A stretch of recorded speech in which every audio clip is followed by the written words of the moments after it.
So what's your religion? It's kind of like an interesting hybrid. When I'm in Dubai, I'm happy to be Muslim, and when I'm in Romania, I'm happy to be Christian. I just respect the idea of God. Before we begin, let me make one thing very clear. I am not here to judge anyone. Judgment belongs to Allah alone. But as Muslims, we have a duty to be cautious, especially when it comes to who we take as role models in our faith. There is a dangerous trend happening right now. A wave of so-called Islamic influencers is emerging. People who present themselves as lovers of Islam, but whose actions tell a different story. And the biggest problem? Many Muslims, especially the youth, are blindly following them. Today, it's easier than ever to gain influence. The moment someone starts talking about Islam, especially if they're a public figure or a revert, millions of Muslims rush to follow them. But we need to ask ourselves, are they truly practicing Islam or just using it for attention? Do their actions match their words? Are they bringing people closer to Islam, or are they promoting themselves? The Quran warns us about deception, and do not mix the truth with falsehood or conceal the truth while you know.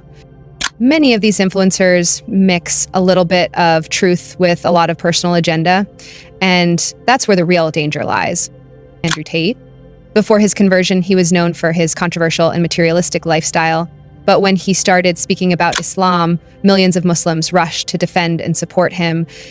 But what happened next? He used his Muslim following to grow his brand and increase his wealth. He promised to donate to charities, a classic psychological trick to win trust. Now he openly supports Trump, a man who proposes to build a city in Gaza rather than calling for true justice for the Palestinian people. Many Muslims initially believed he was sincere, but his actions speak louder than his words. The Prophet Muhammad, peace be upon him, said, "The worst people before Allah on the day of judgment will be the two-faced people who appear to some with one face and to others with another face." This is not about hating Andrew Tate or anyone else. It's about seeing the pattern and being cautious. The same game, different faces. Andrew Tate is just one example, but he's not the only one. Many others are following the same formula. Islamic influencer space. She presents herself as someone who loves Islam, but her lifestyle does not align with Islamic values.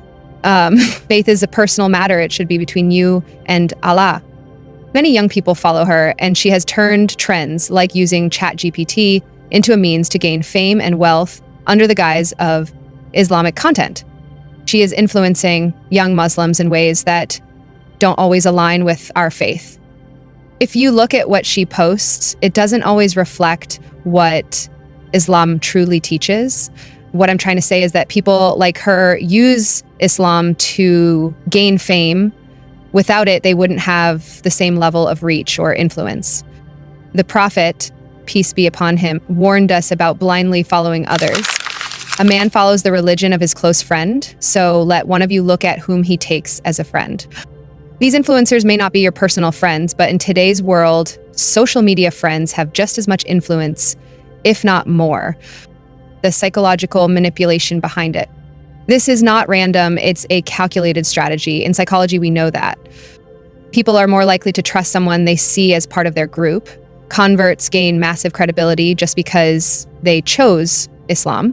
When someone donates to charity, people trust them blindly, even if that donation is only a tiny fraction of their earnings. Once trust is built, it becomes very difficult for followers to question them, no matter what they do. And that's exactly what's happening. These influencers gain the trust of the Muslim community, then slowly introduce ideas that serve their own interests. But Allah warns us, and indeed many do lead astray by their desires without knowledge. Indeed, your Lord knows best the transgressors. Why should we care? Because Islam is not a trend. It's not a tool for fame or a stepping stone for personal gain. Islam is a way of life, a path given by Allah to lead us to Jannah. Blindly following influencers without checking their actions can lead people astray. Many young Muslims are shaping their understanding of Islam based on social media personalities, rather than authentic scholars and the Quran. The Prophet, peace be upon him, warned us to be cautious of false influences. I am leaving behind two things, and you will never go astray as long as you hold fast to them: the Book of Allah and my Sunnah. Final words. Once again, I am not here to judge anyone. May Allah guide us all to the straight path and protect us from those who misuse Islam for personal gain. Be careful who you follow. Just because someone speaks about Islam does not mean they practice it correctly. Seek knowledge from authentic sources, not social media celebrities. Islam is perfect, but Muslims, including influencers, are not. May Allah grant us wisdom to distinguish between true faith and superficial influence.